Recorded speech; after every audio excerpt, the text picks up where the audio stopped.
Okay, so let's just summarize this case. This is case 3. So it's about Andrew. He's getting prepped to take the NPT exam, and he's going to go into the study group.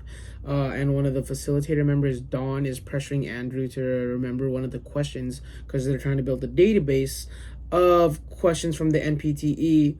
And this is in terms of what ethical situation this creates.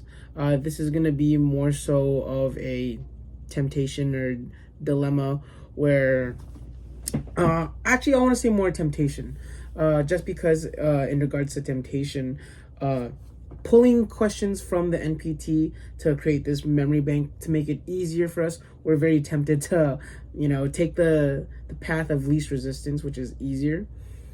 And this would probably affect more so like the institutional realm and possibly individual realm, because individually he's having a conflict within himself.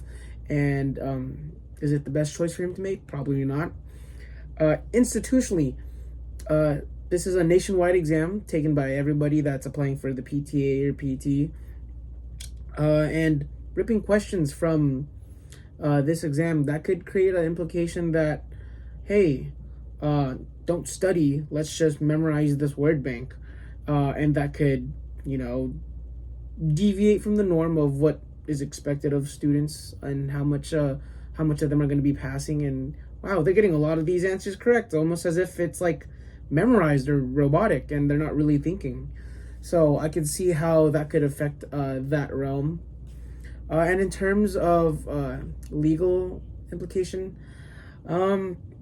I wouldn't say it's illegal, but morally it's not the best decision to make, because there's no really like legal consequences aside from actually probably I think there is possible termination. That's kind of like cheating in a sense, legal in the sense that it's breaking the rules of the FSBT.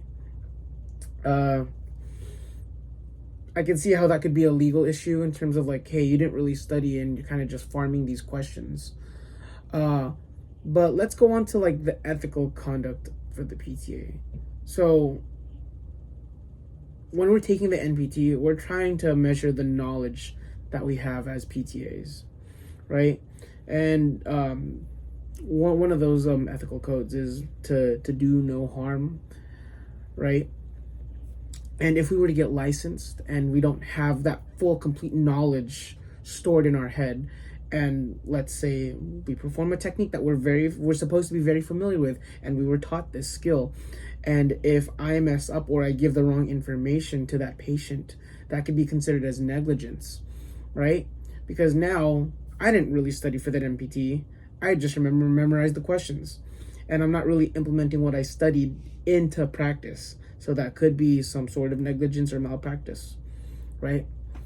Now, using the desk, so describing that, how could I get out of this situation, right?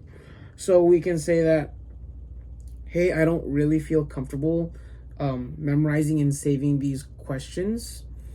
From there, he can go on and say that,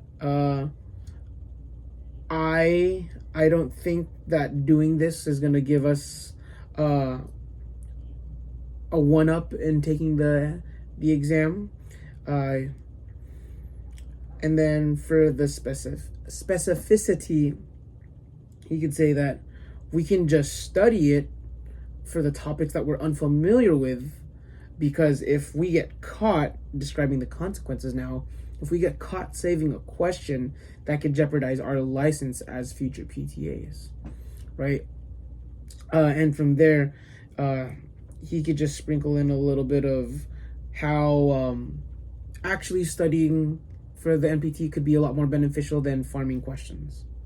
And then, just promote that type of mentality for the group.